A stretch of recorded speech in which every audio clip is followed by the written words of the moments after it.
Thank my dear friend for his kind remarks, and I understand how much zeal he has for the things that he does here on the floor.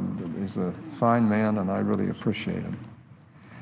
Madam President, earlier today, just a little while ago, in fact, the House of Representatives once again passed legislation extending funding for the Federal Highway Trust Fund. Now, this is the latest step in a process for which the final outcome has been known for some time. The bill the House passed today is virtually identical to the one they passed last week.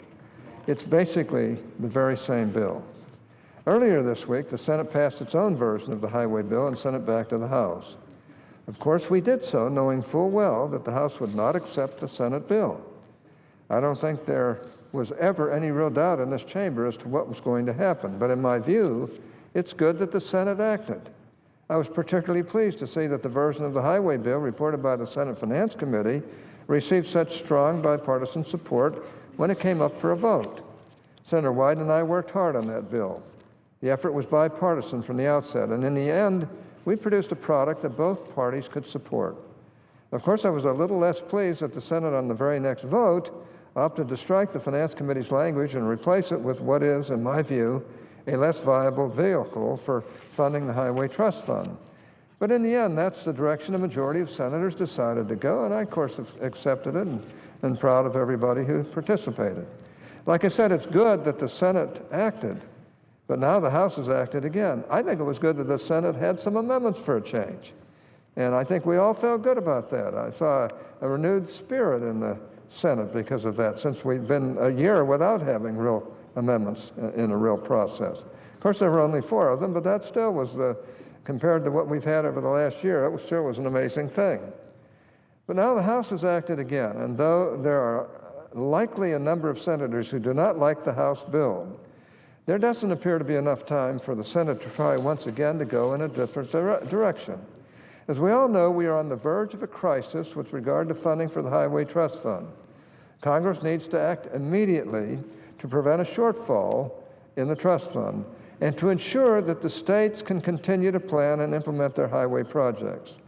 Thousands of jobs are at stake here, and if Congress doesn't pass a bill and get it to the President before we leave for recess, we'll be doing a great disservice to a lot of people. We all know this, Madam President. It's not a secret, it's not a surprise. As far as I can see, the only viable solution before the Senate today is to take up the House bill and pass it as is. Once again, we've all known that this was the most likely outcome for some time now. It's time we accept it and move on. That's not to say that I'm disappointed that we have to pass the House's bill.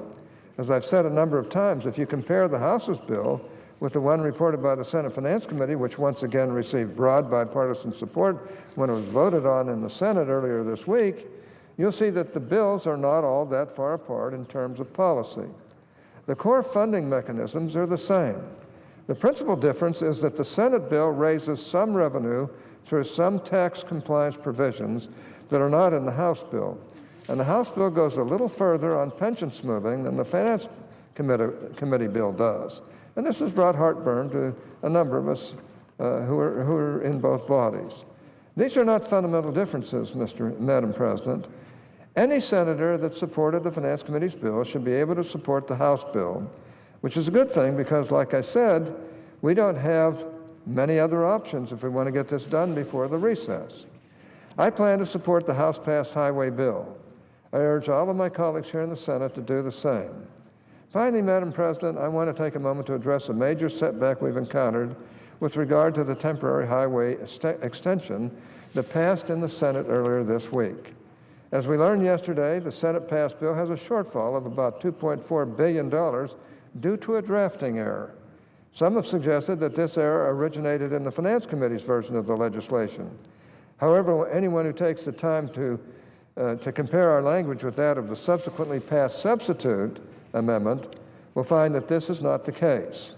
Now, I'm not here to point fingers or to try to embarrass anyone, but I will say that these are the types of mistakes that happen when tax policy is written outside of the tax writing committee, and we should all be careful of that. The Finance Committee has an open and transparent process that allows for all of our numbers to be scrutinized well in advance. The committee has all the necessary expertise at its disposal to prevent these types of mishaps. I'm well aware that mistakes happen. I'd just like to suggest that fewer of these types of mistakes will happen in the future if the Finance Committee is allowed to do its work when it comes to writing tax policy. That's all I have to say on that matter.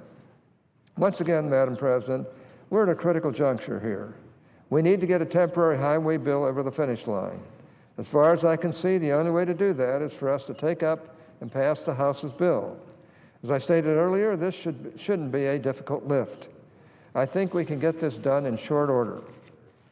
Madam President, it was a lot of fun to be on the floor, really about the first time in about a year, where anybody who wanted to at least had a shot at being able to bring up an amendment for a vote. And 4 of our colleagues did get amendments up, and they were thrilled. Isn't that amazing that we were thrilled at something that the Senate ought to be doing every time we bring a bill up?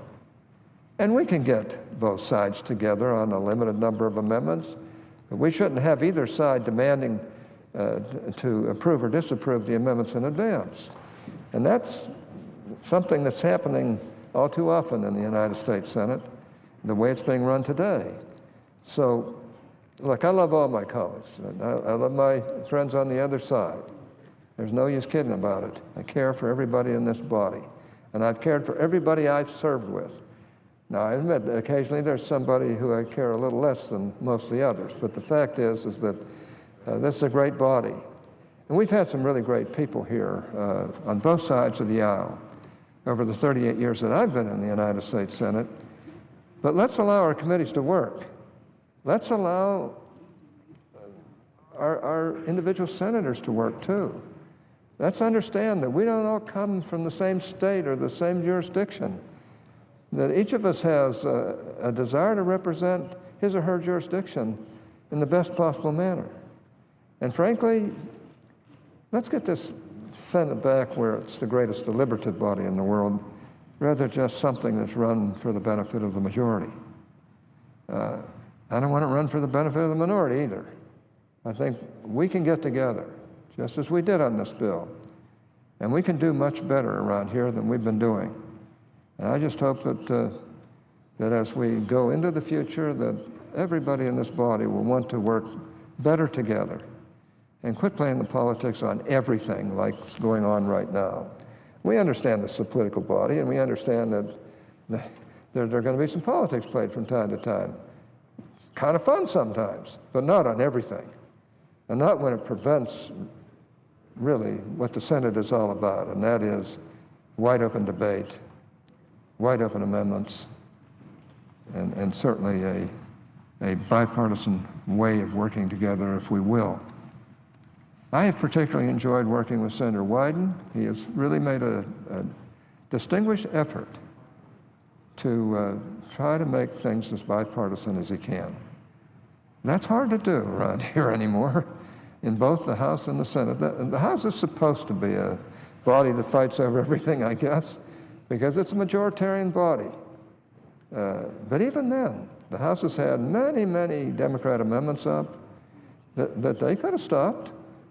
They've had many, many amendments where we've been basically stopped from being able to act like the Senate really should act and allow people a right to bring up their amendments and try and make points that maybe all of us would do well to consider from time to time.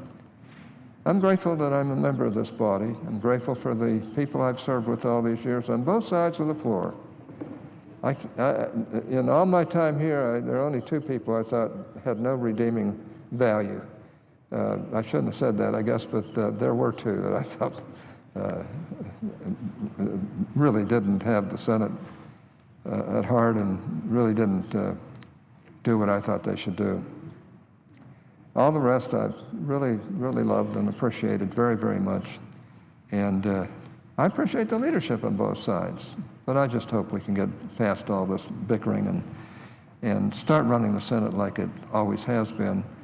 And a lot of it starts when you break the rules to change the rules. This is what happens.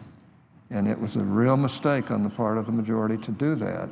You might not think so because they're packing the federal courts with judges that most of whom would have gotten through anyway. 98% of the president's nominees were getting through, and very few were even contested.